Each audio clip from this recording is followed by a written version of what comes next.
Yes, it is. Excited, man. It's been kept them inside today, just taking them out of the heat. You know, we've had enough. We've had enough heat, so we're just trying to really get them fresh and focused. And you know, it's really all game plan type stuff now, game prep, and you know, and that there's always a little excitement when you really turn your full focus to the opponent. And, you know, you're not beating each other up every day and working on each other's schemes, and things match up a little bit better. So it's been good. It's been good last couple of days, and you know, tomorrow's kind of our mock game, a lot of situational stuff, and a lot of teaching tomorrow. You really look at it, we've got a lot of guys. We got 30-something freshmen counting all the walk-ons that have never been through a game. And last year we've got 2 freshman groups that really haven't had a normal type of game day. So a lot of teaching tomorrow. It's a very, very important day from a preparation standpoint, not just for the team, but for the staff. We'll do full game prep, game execution, box, sideline organization, you know, all those type of things. So very important day, and again, a lot of special situations scripted throughout, just to keep us sharp and make sure we're all ready, as ready as you can be to go play, you know, without having played a game in a while. So it's a big day, and then we'll be back in here Saturday.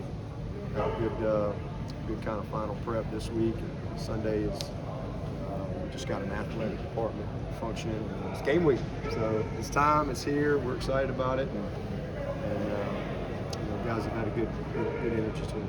Coach, you didn't have to deal with this last year, but are there some freshmen that you decided you definitely will not redshirt? I assume Will Shipley will probably be one of those guys. He's probably a good assumption. Yeah, I mean, you know, he's a definite guy. I don't think there's a big secret there, but you know, there's a few that are on the bubble, and you know, we've had that over the years now. The good thing is we get 4 names, so we don't really have to make a decision fully on anyone. You know, and that's really one of the best rule changes ever, because it really keeps guys engaged, and they have to be ready. So it just helps a ton when guys know that, hey, they're all going to have an opportunity to play, hopefully at some point. And you know, we've had years where there were some guys that we thought we would redshirt, and they played. We've had some years like KJ, we thought he was going to play all year, and then he kind of redshirted himself after 4 games. You know, so we just kind of play all that by ear. But there's some obvious guys that you know will help us right out of the game. But even if some of those guys, anything can happen. They get hurt. There's a lot of things that can happen before they get that full game. Is there any separation among those running backs right now? Yeah, they're all kind of right there. I mean, you know, I kind of look at them like our DNs, to be honest with you. I mean, I don't really care who runs out there. I've got confidence in those guys. You know, these guys are ready to play. And a lot of competition, but competition amongst really good players. I feel really good about that group. So I don't foresee a situation where one guy's playing. I mean, we've got a really talented group, and they'll all have a hand in it. Is Zingata back practice? He's looked great. Yeah, he's had a great week.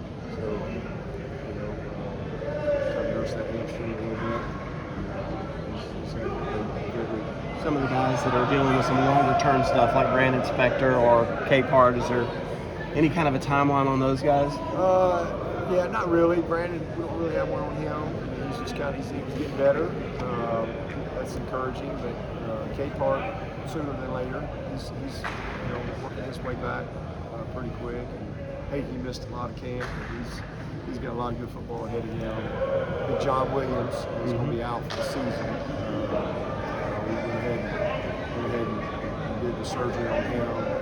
Initially, we thought we might could get through the season, but the best thing was to go ahead and do the surgery. So he'll be back ready for spring ball. I hate that for him. But other than that, it's good. How's Nolan doing? Still good.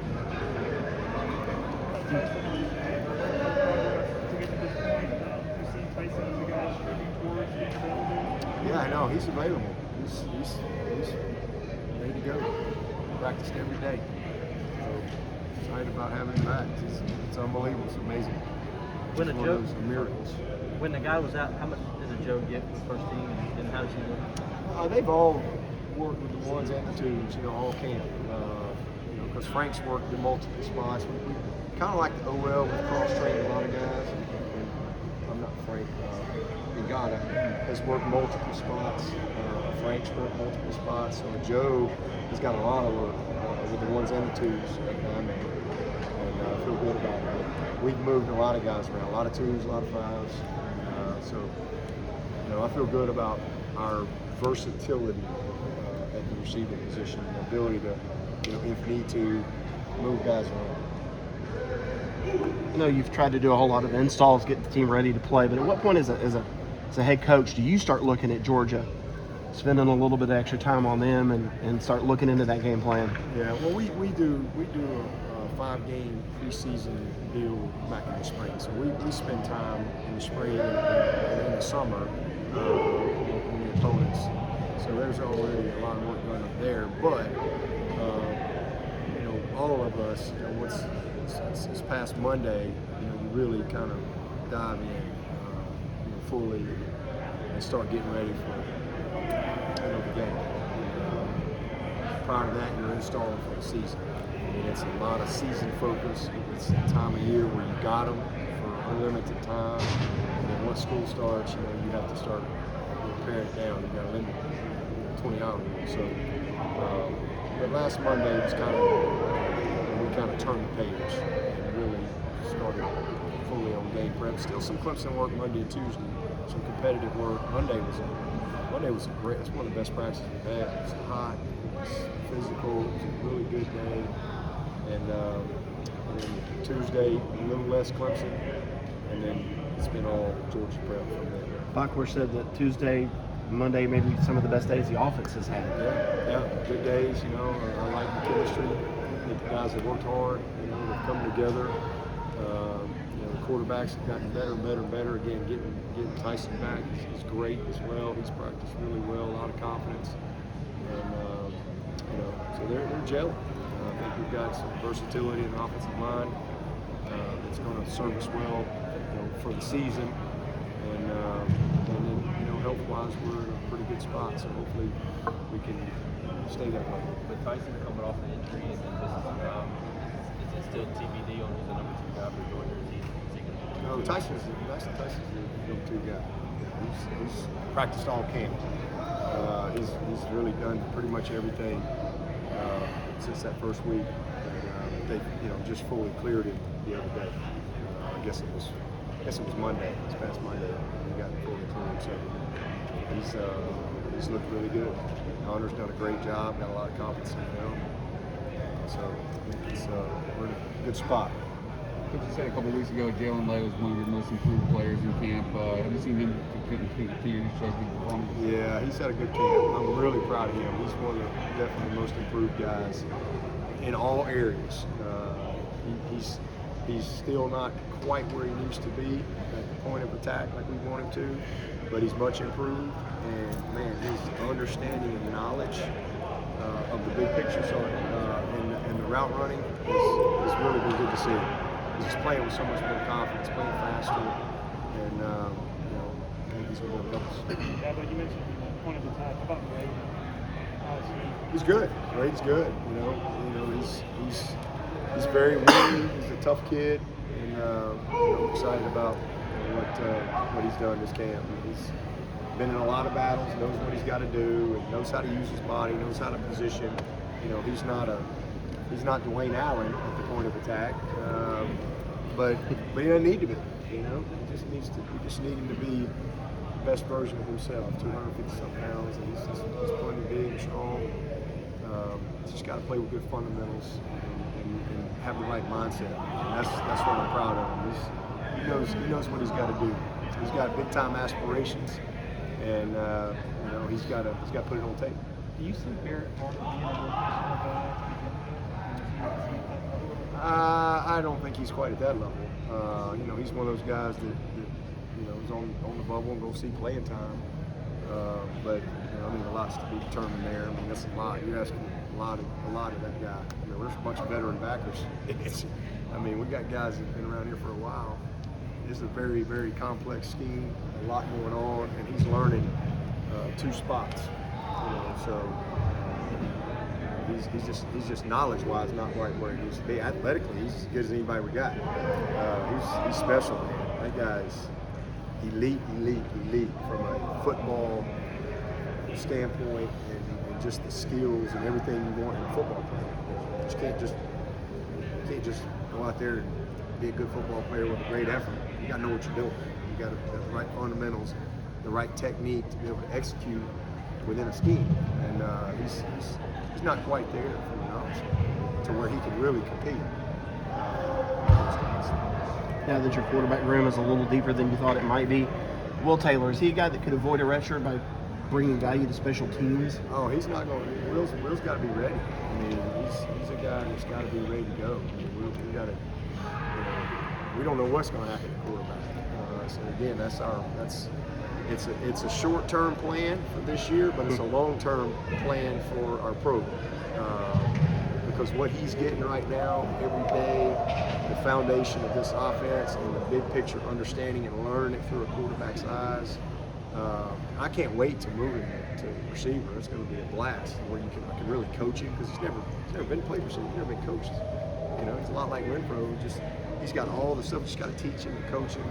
But once he has this big picture understanding of everything, he's going to be a great player. So we just got to have him kind of keep going where we are right now. And if there's ways to use him throughout the season, we'll do that. But we got to keep him engaged, and we will. He's definitely brings a lot to the table. How many? I say that the center plays in center. It's always beneficial for him, for his draft stock as well as the team. I think it's absolutely. And he's done a lot of snapping the last 3 years. Just hadn't played it a ton. He played a little bit last year, but not a ton in center.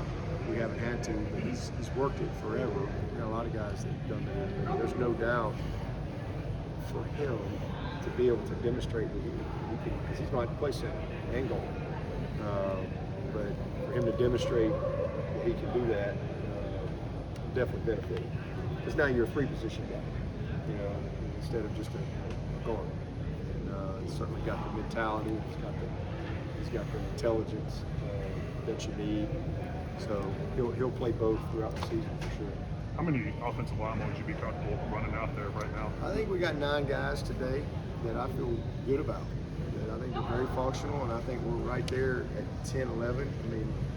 We've got a 10th guy that's kind of right there. Might not be quite ready where we need it for this game, but he's right there. And then we got an 11th guy that I think is pretty close to it. So I feel pretty good about it. What do you think about your struggle against 2013 and specifically about Campbell's game that second half? It was an unbelievable electric night here in the Valley. Sammy Watkins, remember Taj Boyd, a little RPO to Sammy for a touchdown, and then the latest sec was awesome. Just a great play. If I remember correctly, we hit Zach Brooks in that game, which was a pretty sweet play too. Just electric, unbelievable, game. Hard ball, and then they kicked our butt 14. It was a good game. That was the game. I don't know if y'all remember me. Coach Spurrier called me after the game. I think they'd gotten beat by like 50 against A&M on like a Thursday night. Mm-hmm. And we played, and it was pretty competitive. And then fourth quarter, we were just terrible. They just smashed us, ran all over us. We weren't very good. He called me, and that's when he was calling to console me. He was like, we have tough games. He said, Dabo. I had a voicemail. I still got the voicemail, by the way. I just put it in my Spurrier voicemail file. Steve Spurrier calls you. You usually want to keep those. But he said, I don't know why we schedule these games. If we play East Carolina, and go play Furman or somebody, everybody's happy, get a win. We go play these games. Because they opened up with A&M, I think that's who it was. And He was like, "Yeah, we pretty much terrible. Got our butts kicked for 4 quarters. Yeah, it looks like y'all just got yours kicked for 1 quarter, but hey, you know, we'll bounce back. Go get them next week, you know." And I just laughed, you know, but it made me feel better. We got our tails handed to us down there in the second half. They were more physical, ran the ball. I mean, they were pretty good now. They had them big old backs, and that was I guess that was that Chuck? Gurley, Sony Michelle. All of them guys were pretty good. So you look back a few years later and you go, well, you know, I guess they were all right. Not put your head down too bad. But we got better and better, you know, that year as it went on. And remember, Sean got hurt and ended up finishing with bookends. We had Georgia, Oklahoma, and we had a great bowl game down there. Russell Athletic Bowl. So we got better. Defense, #1 defense in the country. Became dominant as we went through the season. But we just didn't have a good day. But that 2013 game was a heck of a show for both sides. You know, came down to a few plays.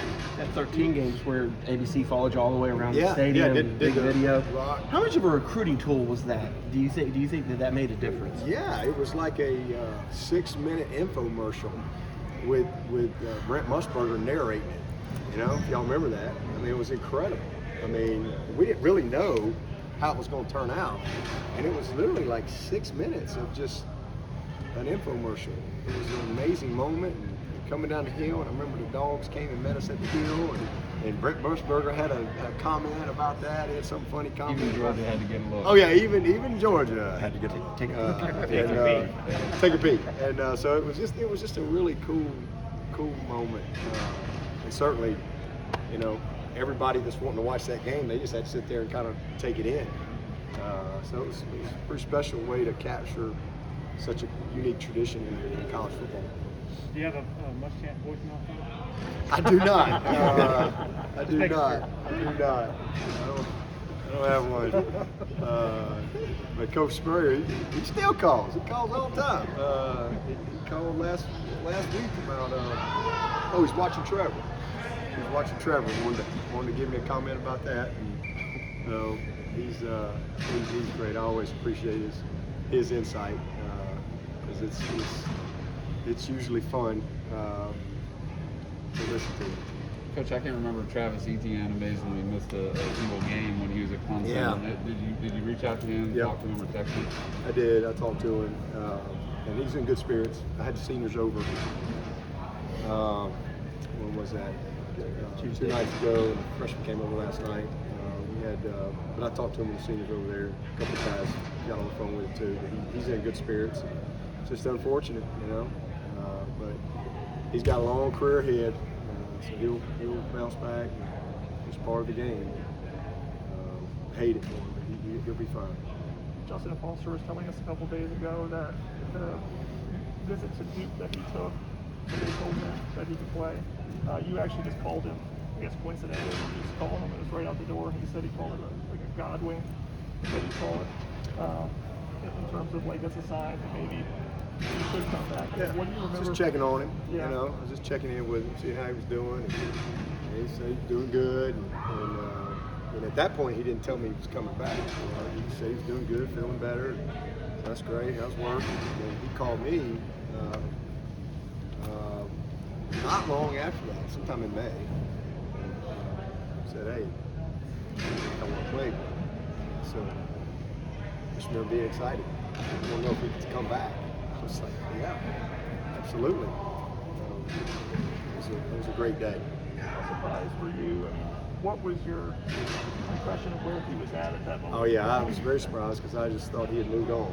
You know, he was off working, doing his thing. I think he bought some trucks and doing his business and happy as far as what he wanted to do. And he's so talented. Yeah, he is so talented. So it caught me off guard a little bit. I was surprised. How remarkable would you say his growth has been from that time to where you see him now? Just a guy who couldn't breathe. Oh, it's amazing. Yeah, I mean, you watch him running these sprints in this heat, practicing the way he practices. And he's been great. it's just awesome. It's a blessing to see him have that spirit to him. His weight's where it needs to be, and he feels really, really good. Coach, what's it going to be like to see Darian Kendrick and get a fresh start somewhere else? It'll be a little bit weird. Yeah, I mean, it's always kind of weird when you play against somebody that you know you spend a lot of time with. It's not been the norm in college football, but it's about to be the norm. That's just going to be a point where you don't even think about it anymore. Kind of like free agency in the NFL. You guys, it's just the way it is. But I'm happy for him. Really, I think he has a great year. Take one more for Coach. Anybody have one? You mentioned Barrett Carter, you're talking about him obviously. Andrew Makuba, is he a guy that mentally he thinks he understands he's to get on the field? Yeah, he's been, you know, the difference between him and Barrett is he's been here since January. And Barrett just got here. And it's a lot, man. It's a lot coming out. And he's good. He's getting it down, but it's just a lot. It's a lot for a guy that's been here just a few weeks. But Makuba's been here since January, so it's like he's been redshirted. You know, he's gotten installation 3 times. Got it in the spring, got it in the summer, got it in fall camp. So, you know, he's and a really smart kid, a really football savvy guy. So I'm excited about what he's been able to do. All right. Thanks, Coach. Don't want to hang